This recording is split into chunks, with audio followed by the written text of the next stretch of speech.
30% discount at Stone Stopper by Moonstone TM. Find us at moonstonenutrition.com. Here radio.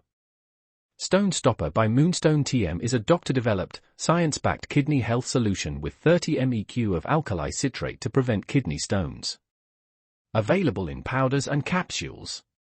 Enjoy an exclusive discount with my promo code moonstonenutrition.com. Here radio to get 30% discount. Other shows we have for you to enjoy at myclassicradio.net. The Avengers was most certainly not a household name in South Africa prior to the radio series. With no national television service until 1976, the mechanism simply was not present in the country to show television programs to mass audiences. While many other countries reveled in the filmed adventures of John Steed and company, South Africa was not equipped to join in the fun. The series took Britain by storm and made a major impression in the American markets, being that greatest of rarities, a British series given a network transmission slot. However, as a filmed series, rather than a videotaped one, The Avengers was able to gain a modicum of exposure in South Africa through film rentals. Come and listen at myclassicradio.net. Frontier Fighters.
Frontier Fighters.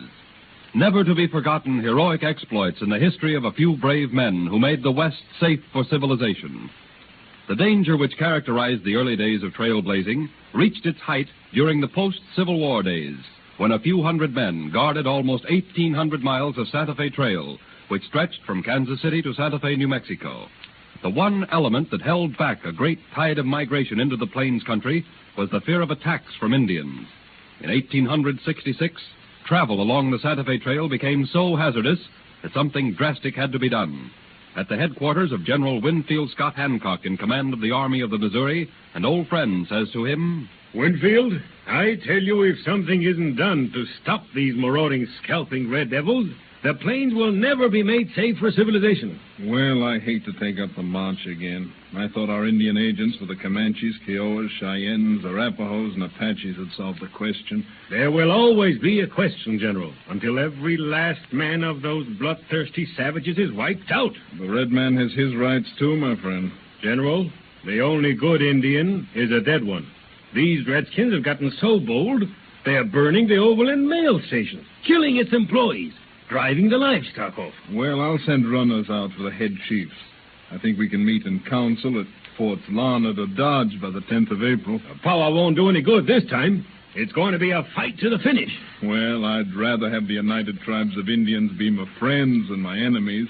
Even a soldier knows that sometimes it's better to talk than fight.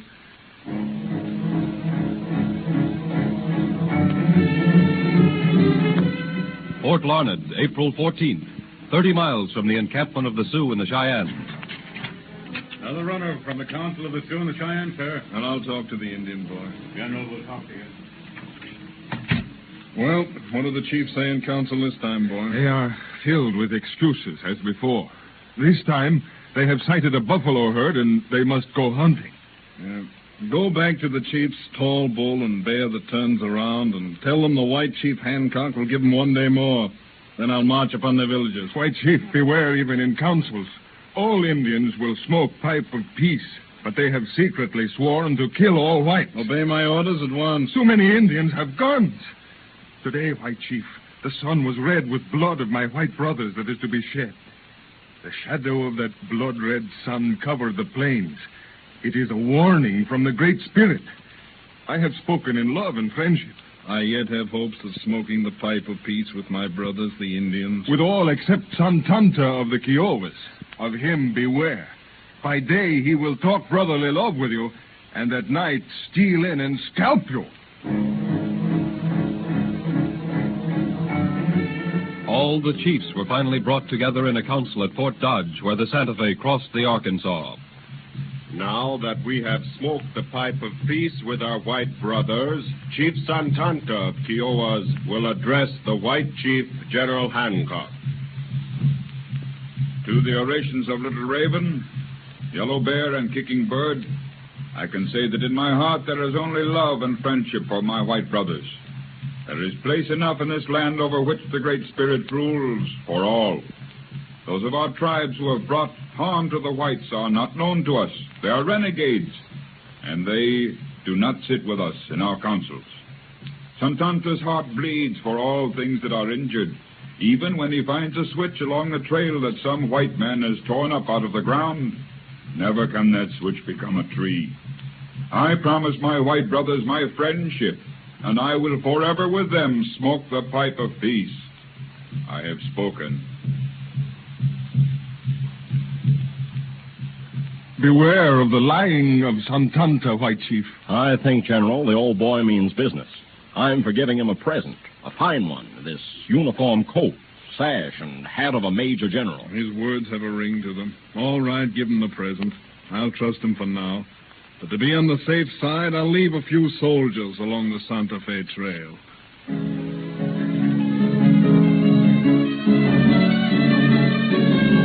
The spring passed.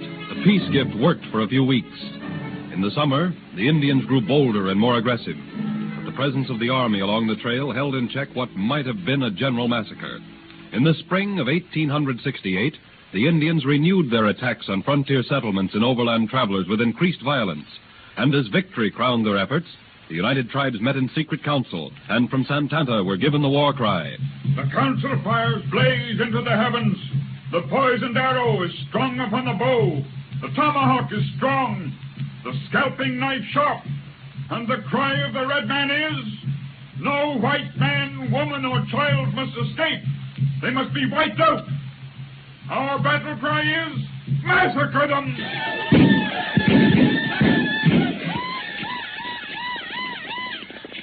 Came the summer of 1868, a terrible summer that was filled with murders and scalping. Horror-stricken immigrants turned back by the hundreds, and for the moment the tide of immigration stopped. At Cimarron Crossing, a band of yelling, painted devils attacked the wagon train. Can't hold out much longer against them. How much powder left in the barrel, Phil? The barrel is empty. They know we're out of ammunition. There they come for us. Lickety-split. How many body those Comanches pick off? 14. It's just the three of us left now. We're goners. But we'll die with our boots on. Give them what we got in our revolvers, men. And give it to them good.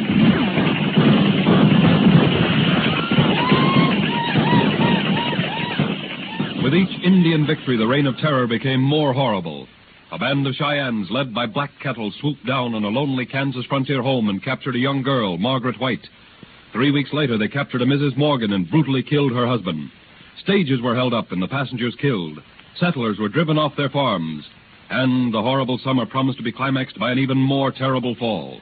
But the grim frontiersmen accepted the challenge and dropped their fall labor in field and barns, took up their guns, organizing a cavalry regiment, the Kansas Volunteers. General Sheridan planned a campaign. General Hancock acted swiftly, too. And the suppression of Santanta and his hordes began, but not until Major Sully met a bloodthirsty Indian force under Santanta on Beaver Creek. Looks like the Indians are falling back, Major Sully. It looks like that to me, too. We've got them on the run this time. Order the wagons and the cavalry to follow them up. Quite a maze of low sand hills, getting dark, too. I don't want to lose the advantage. If we catch up on Santander and take him prisoner, we've got the Indian uprising under control. Give the order to go ahead. Yes, sir.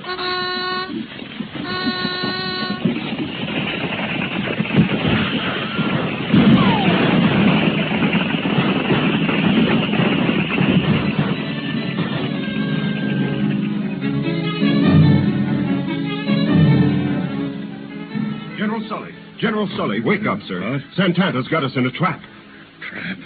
Trap? How? We couldn't see anything while it was dark. We just followed them blindly through all those low sand hills, and now our wagons are mired. What was... I see now. That was one of Santanta's tricks.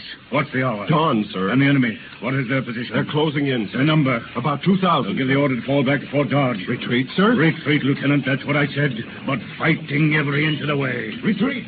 Retreat! Retreat! Retreat!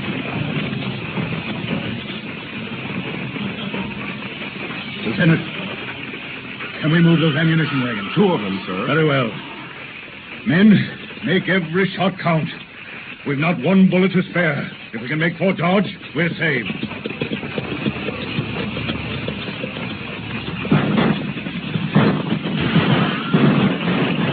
Mulberry Creek, 12 miles from Fort Dodge. Our ammunition is just about exhausted, sir. Yes, and so are the men, too. And the food.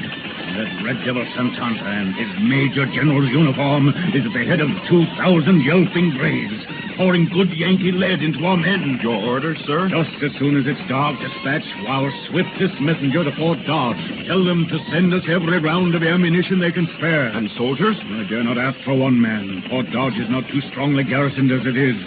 But give me ammunition, and our men will take fresh hearts. Given half a chance, I'll turn this blundering defeat of mine into victory.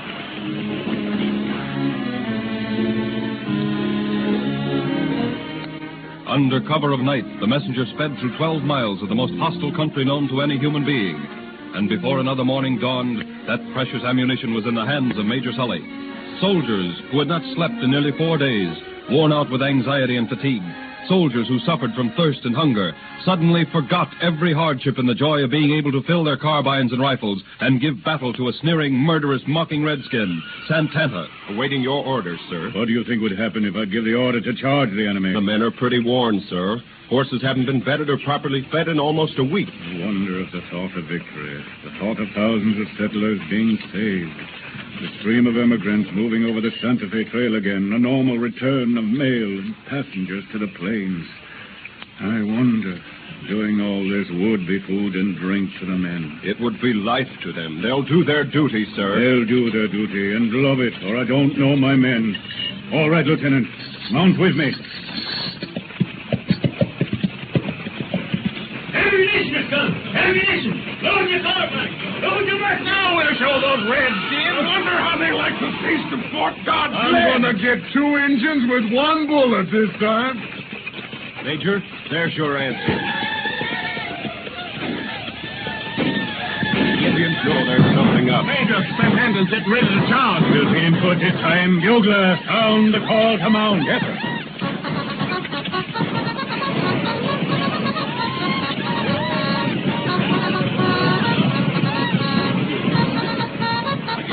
Rip-roaring ready to go, sir. Just look at their faces. You wouldn't think they'd been nearly a week without sleeping on short rations. Bugler, sound the call to charge!